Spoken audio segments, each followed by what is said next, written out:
Welcome back, Patriots, to the Bald Brad Show. Our lead story of the day is a wild one because a Columbia University student recently went viral with a clip after telling members of the media, get this, that protesters were at risk of dying or becoming severely ill if authorities did not deliver food and water to them. We have the clip here, and listen to what she says about humanitarian aid. Let's roll it. Why should the university be obligated to provide food to people who've taken over a building? Well, first of all, we're saying that they're obligated to provide food to students who pay for a meal plan here. But you mentioned that there was a request that food and water be brought in, unless I misunderstood. To allow it to be brought in. I mean, well, I guess it's ultimately a question of what kind of community and obligation Columbia feels it has to its students. Do you want students to die of dehydration and starvation or get severely ill, even if they disagree with you? If the answer is no, then you should allow basic, I mean, it's crazy to say because we're on an Ivy League campus, but this is like basic humanitarian aid we're asking for. Like, could people please have a glass of water? But they did. Folks, you know how crazy this is? First, she talks about an obligation that the university has to students. How about the obligation of giving people what they paid for, meaning an education, and not having you nut jobs asking for humanitarian aid, of which the humanitarian aid of whatever you get should be going to the people in Gaza that can't actually get food or water, when you could walk your asses right off campus and get anything that you want at the grocery store? Holy shit. The disconnect from these people is truly a remarkable thing. And now what students are doing is they're showing up to campuses, giving them food and water. These people are buying $400-$500 tents, you guys. They go to prestigious schools. They pay $70,000+ to go to these universities. And they're not sending a dime to the people of Palestine. They're not sending food and water. No, they're demanding food and water at this point for themselves. Here we go. Luke Veltz was attempting to donate drinks and snacks to those in the encampment. He's not a UCLA student, but supports calls for the university to divest from Israel, an end to the war, and a free Palestinian state. When, you've had a genocide carry on for this long, people are just not going to be able to live side by side with two governments in the way that it's been suggested. And I think that a free Palestine is the only way forward. Pro-Israel. Folks, that's why nobody takes these people seriously. Because they're going on college campuses, protesting allegedly a war, which a lot of things they said was and is anti-Semitic, asking for the genocide of Jews, death to America, stomping on American flags, attacking reporters, attacking Jews on campus. And they're demanding humanitarian aid, of which if there was any humanitarian aid, maybe going towards the people that you're supporting. Not yourselves, you dipshits. But these are these people on campuses that have always said you don't have to go to university to feel like you're smart, because these are the people that are being produced here. So they're getting raked through the coals. Columbia students, this comes from Clay Travis, Columbia students who took over a campus building are demanding food and water as part of their basic human rights. Another individual said, these are not the same remarks, or these not remarks at all, let alone the arguments of a serious person. This is the way someone has never been challenged to defend her views with facts and reason speaks. This is someone who thinks she is winning the battle of ideas simply by articulating her desires. You have another person said, every good revolutionary knows you have to pack snacks. Liz Wheeler, who's another conservative, I believe she's with Blaze Media, said here, her entire bio on Columbia's website is about viewing everything through a lens of Marxism. She's a literal communist whining for someone to bring her a lunchbox. Absolutely correct. Absolutely correct. I had to share that with you, Patriots, the Bald Brad Army, because these are the people that are getting the Ivy Leagues. These are the people that are being allowed to go to these universities because they're DEI acceptance people. They're affirmative action candidates. Those are the people. Now, everybody's asking, where's Joe? Where's Joe on all this? Because he was so quick to talk about Charlottesville. He was so quick to talk about how evil and racist Charlottesville was, but really hasn't said anything about these protests. Oh, and we'll see the White House press briefing. Wait till we hear from Jean-Pierre on this, folks. It's head spinning. So as anti-Israel agitators take over college campuses, going after police officers, beating students, beating Jews, stabbing people in the eyes with Palestinian flags, going after journalists, Well, now a hashtag has started. Where is Biden? Well, he's sleeping, folks. Joey's sleeping or on vacation again. And people are saying he's unfit to lead, which we've been saying here on the show since the show actually started about 3.5 years ago. Joe sucks. He's the worst president in American history, and we're seeing it in real time. So President Biden is being called out for his absence as an anti-Israel agitators grow increasingly confrontational on campuses across America. After weeks of protest amid the war in Gaza, universities are cracking down on anti-Israel encampments that have taken over their campuses, in some cases breaking into and taking over buildings. But don't worry, you guys. Joe Biden has us all covered. He's being informed. That's what we're told by jean-pierre. He's being informed. He knows everything that's going on. So now things have gotten so bad where universities are now caving, just completely caving to these anti-Israel protesters. Again, in the first segment, we just got done covering how these nut jobs on campus, these protesters, are demanding the school give them food or water. All the while, they're protesting Israel in support of what's going on with the Palestinians to get them food and humanitarian aid, but yet these people are asking for humanitarian aid themselves when they could go off campus and get it. So while many colleges have been overtaken by anti-Israel demonstrators, have begun cracking down on the encampments and violence, Northwestern University has instead caved to protesters' demands. Oh, lovely. In a document released just the other day, Northwestern has vowed to make concessions to protesters, including 5 full-ride scholarships for Palestinian students and funding 2 Palestinian faculty members for 2 years. The university also said it would commit to fundraise to sustain this program beyond this current commitment. It's unreal. It's so wild. Just giving them what they want. They're allowing these babies to run roughshod over an entire university and ruin everybody else's experience and education of which they paid for. Folks, some of these demands that they're throwing out there isn't just for food or water. They want strobe lights. They want flashlights. They want zip ties. They want tent. They want riot gear. They want shields. They want gloves. They want helmets. I am not making this up. This is all out there. This is their demands. I'm not saying for Northwestern University, but some of these universities, these protesters are demanding all of these things. What the flying F does somebody need, or why would they need riot gear, this type of equipment, if you're going to peacefully protest? Because it's not about peacefully protesting. They haven't been peaceful. They're breaking into buildings. They're taking over buildings. They're sitting there taking over campuses and screwing over everybody else. And the question of the day is, again, where's Joe Biden on all this? Nobody's heard from him. Well, we get asked questions in the White House press briefing, and here's the DEI hire, another affirmative action person, being the leader of the free world's mouthpiece, and we're not getting any response from her. Here we go. And then here at home, there's been some dramatic images really across the country over the last 24, 48 hours, especially at the Columbia, UCLA last night, University of Madison, Wisconsin, other campuses. Has the president been monitoring this, and why have we not heard directly from the president about these protests that have taken over institutions of higher learning across the country, the police responses, instances of violence? Why have we not heard directly from the president? So just a couple of things. The president is being kept regularly updated on what's happening. As you just stated, across the country. He is monitoring the situation closely, so is his team. And I would just add that no president has spoken more forcefully about combating anti-Semitism than this president. Let's not forget, in 2017, he was very clear what we saw, the anti-Semitic vile that we saw in Charlottesville, on the streets of Charlottesville. He called that out. And one of the reasons he stepped into the 2020. You want to know how stupid this lady is? I know you're all aware that she's an idiot. The question was, why is Joe Biden not coming out and speaking out about what's going on in these protests? And then she goes and talks about a whole nother scenario that's talking about the evils of what people were doing in Charlottesville and how the president came out and spoke out about it. Where is he at on this, you idiot?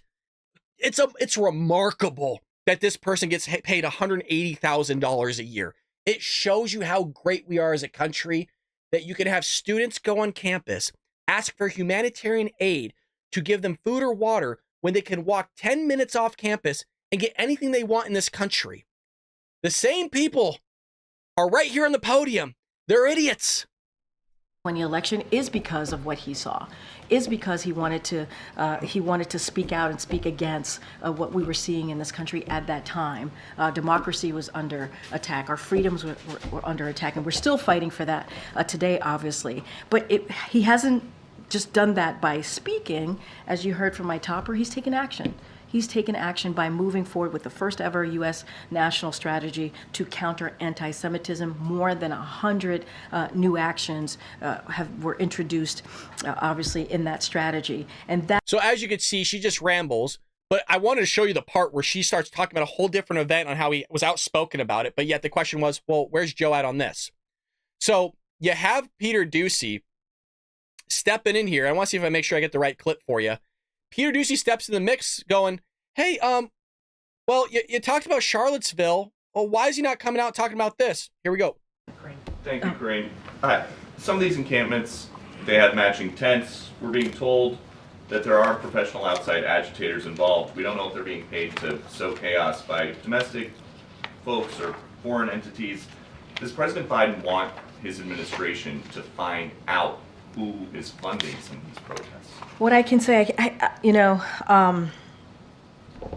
I cannot. I cannot find the answer in the binder, Peter.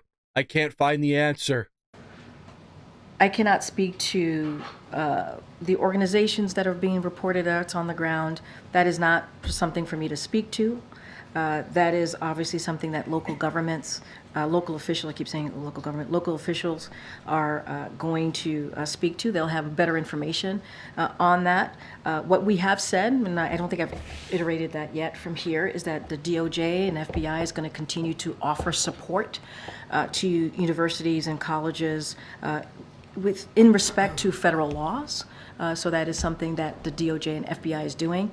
As far as local organizations and what is all being reported on the ground, that is something that that local law enforcement certainly is looking into. And I understand that President Biden historically has spoken very forcefully about anti-Semitism. But this week he's not. He's MIA. Is he that worried about losing the youth vote with these protesters? I'm going to be mindful. You're talking about youth vote. You're talking about 2024. No. Young people. I have to say what I have to say, and just give me a second.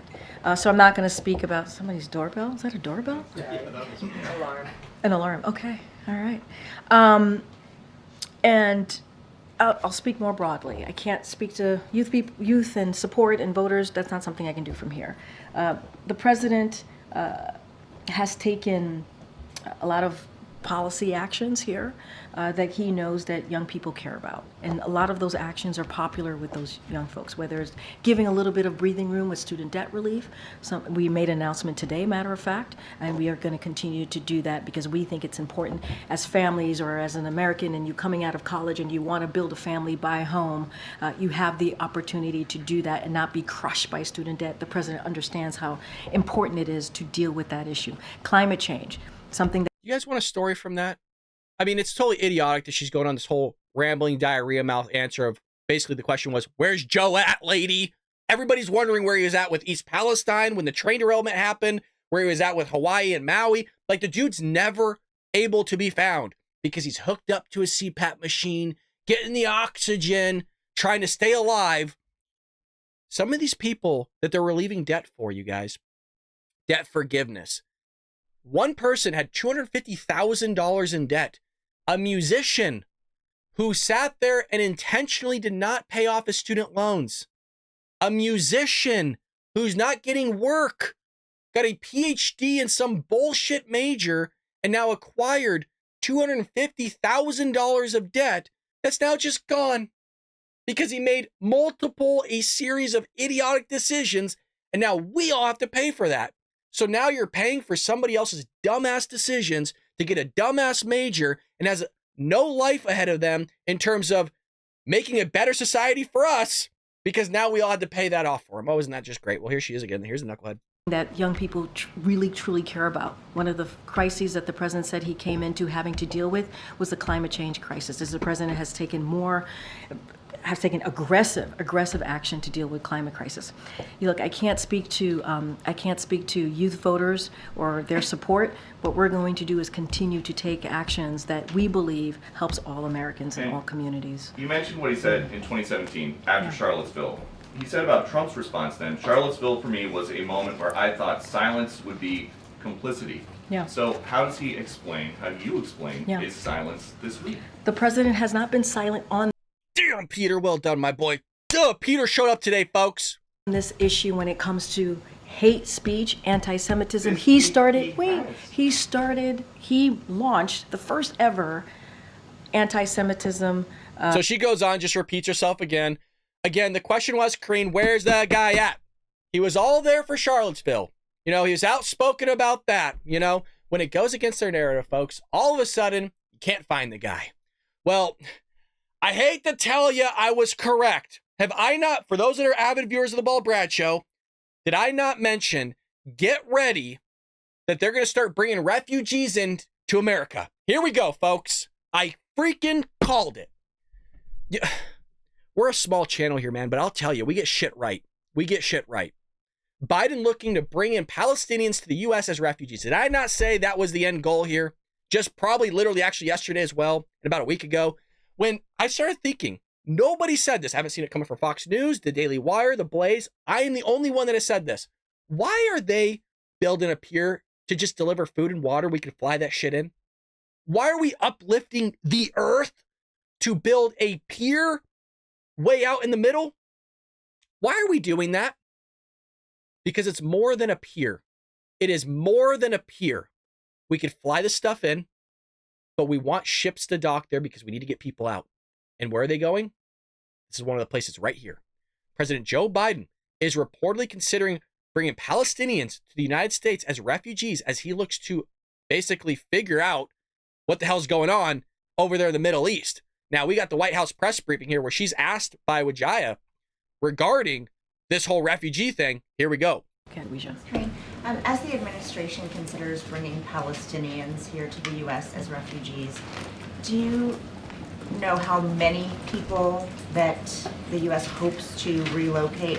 And secondly, given the challenges getting in and out of Gaza, will the U.S. assist in physically bringing Palestinians here? So let me just first start saying that we just don't have anything to announce at this time, but I do want to lay out a little bit and take a step back of what we've been able to do since the beginning of the conflict, right? We have helped more than 1,800 American citizens and their families leave Gaza, many of whom have come to the United States. So many of that 18,000 is here. And the president has said, and with his direction, we have also helped and will continue to help some particularly vulnerable individuals, such as children with serious health problems and children who were receiving treatment for cancer, get out of harm's way and receive care at nearby hospitals in the region.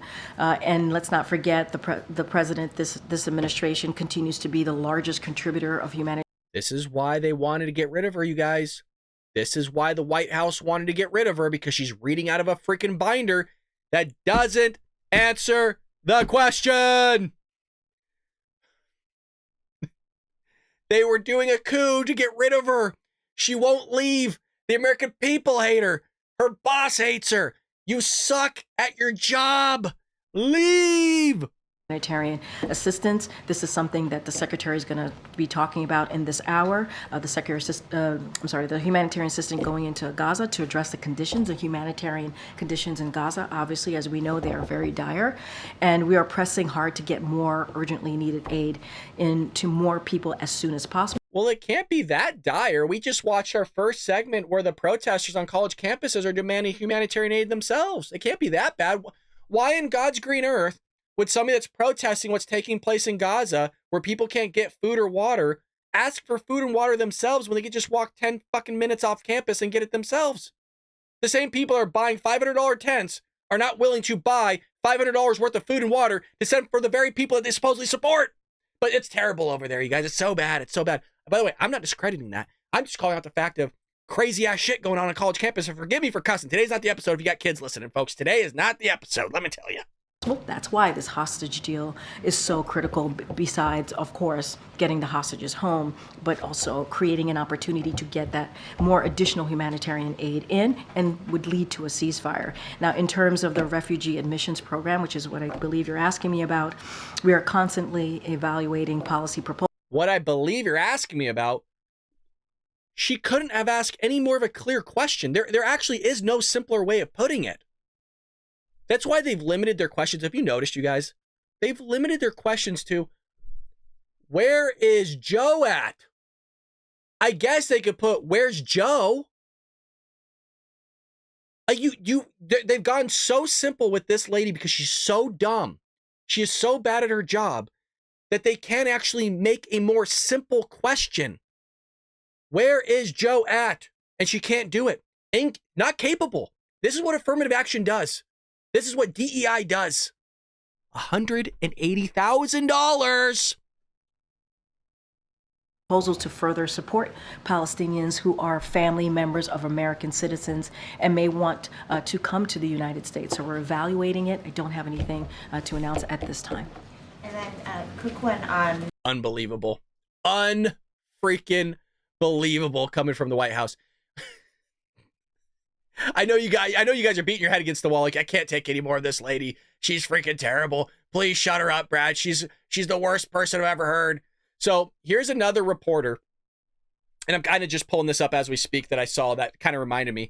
He follows up here with Karine of like, hey, well, you didn't really ask the person's question regarding what's going on with these refugees. Here we go. To really speak to this and deal with this. Good, Gabe. Thanks, Karine.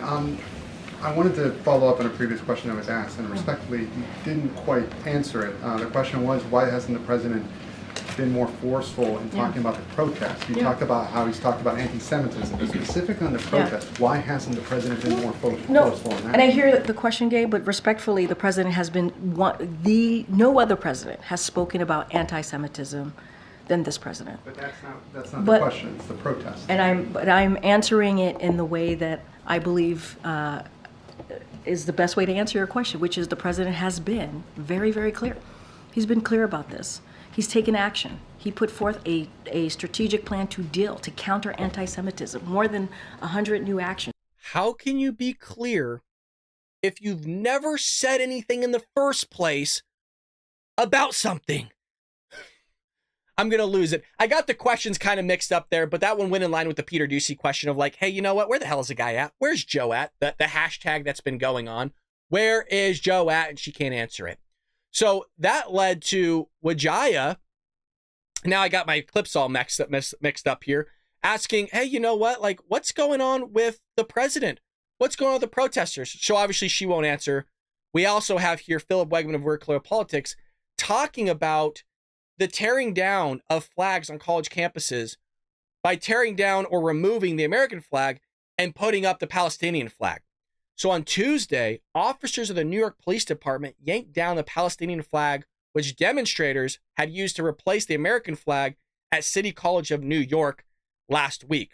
So we got a clip here where video shows NYPD officers raising the American flag on City College campus here. Let's roll it.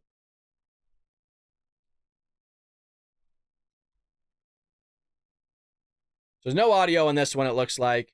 Removing the Palestinian flag, and rightfully so. Tear that shit down. There you go. That a boy. I love seeing it with the aggression. It's not Palestine, folks. It's America, baby. But that's what Democrats want, you guys. These are not conservatives. These are not progressives. These are progressive. Sorry, these aren't progressives. They're not Republicans. They're not conservatives. They're progressives. And they're going up, putting up somebody's flag in the same way the Democrat Party was waving the Ukrainian flag on the House floor, which we all saw the other day.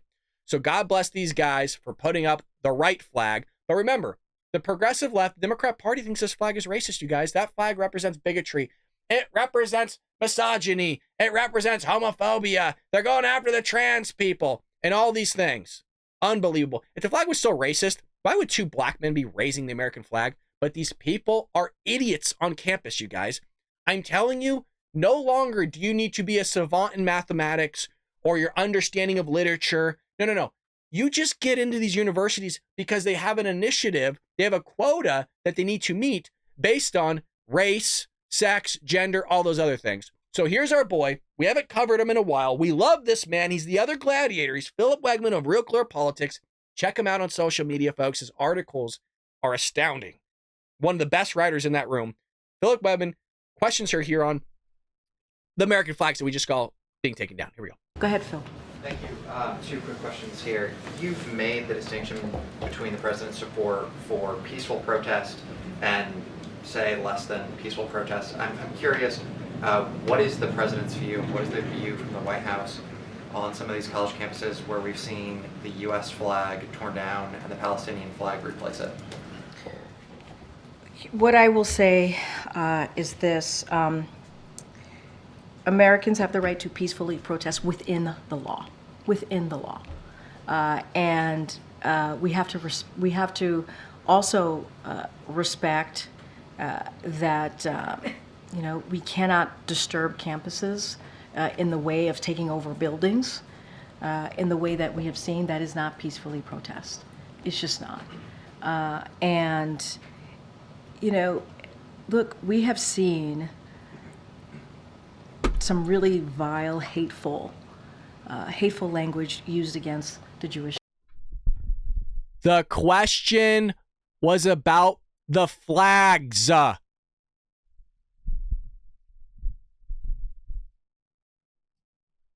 Community, Jewish Americans in this country. It is a dangerous time for that community.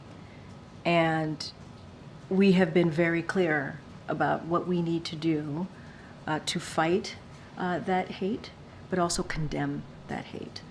And so we're going to continue to do that. And as it relates to what's happening, obviously the actions that colleges and universities are taking, obviously it's up to them. They're on the ground. But we're going to continue to call that out. And zooming out just a little bit here, not all of these protesters have expressed anti-Semitism, but some have. And I'm curious, does the president believe that at perhaps some of these universities that higher education has gone off the rails, that something more fundamental has gone wrong on these college campuses? I mean, I wouldn't go that far, and you said it in your question to me, it is a small percentage of students who are causing this disruption.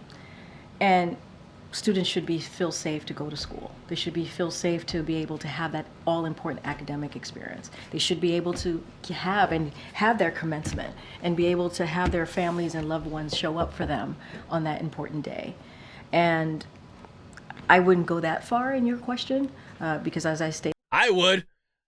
Great question, Phil. We know what's going on those college campuses. We know the indoctrination factories that's been created by our academia here, starting from K through 12 and now into the college system. There's a reason why the colleges are allowing this to happen, because they're for it, you guys. If they weren't, they would stop the abuse that's happening to Jews on campus and to journalists and to Americans and police officers, but they don't want to stop it. But don't worry, you guys. You know what? They're in good faith. They're just out there getting the college experience. Wild stuff taking place here, not just from the administration, but also these universities. We are so ass backwards as a country. It's truly a remarkable thing. And where's Joe? Joe, where are you at?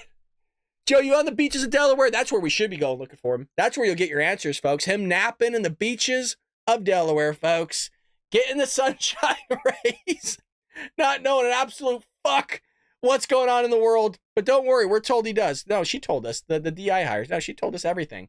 Oh, he's being up to date. He knows what's going on. No, he doesn't. He doesn't even know what day it is. Give me a break.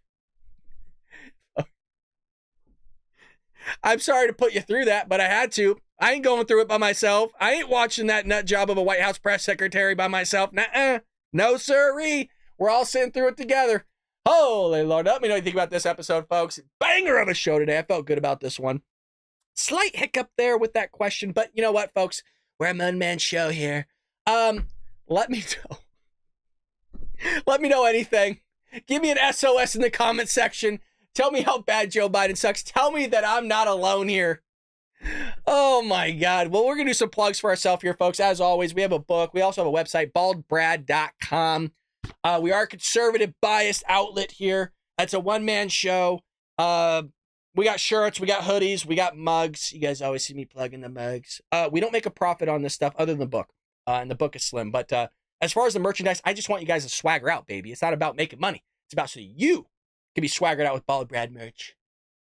But if you don't want to purchase anything, that's A-okay, folks. We also have a membership over here if you really want to go above and beyond. 99 cents, $4.99, and $9.99. Please don't feel like you got to do that, folks. That's just there if you really want to support. You feel like you're getting something out of it and you want to give back. Or heck, The most important thing, just watch and hit that like and subscribe button. 90% of my viewers are not subscribed to the Bald Brad Show. What are you doing? You're always coming back for more. You might as well hit that like and subscribe button. Leave us a comment down below, folks. I will see you tomorrow here on the Bald Brad Show.